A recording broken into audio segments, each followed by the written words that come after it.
Ang simpleng dahon ng kangkong gawin nating masarap na crispy kangkong. Let's go! Una, prepare lang natin yung mga magagandang dahon ng kangkong na ating kinuha mula sa ating garden. Meron din tayong itlog at saka flour. Iminixan natin ito ng mabuti. Pagkatapos na mamix ang mabuti, ilalagay lang natin yung dahon ng ating kangkong. Isa-isa natin ito ibababa dito sa ating itlog na may flour.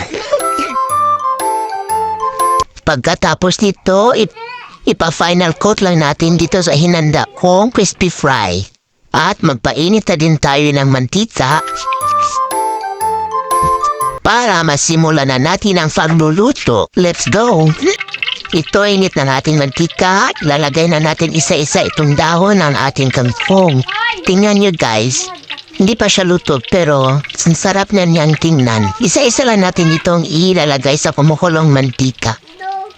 Hintayin lang natin na mag-golden brown tsaka natin ahonin. Pagkatapos na ilang minuto na paghihintay, ito golden brown na siya. Ganito po yung itsura niya guys pag luto na siya. Sobrang sarap niya ang lutong niyang tingnan. Ang sarap tingnan. Ito guys, luto na. Tikman na natin. Yummy!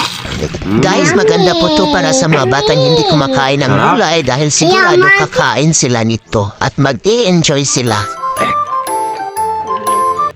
Thank you for watching. See you on my next video.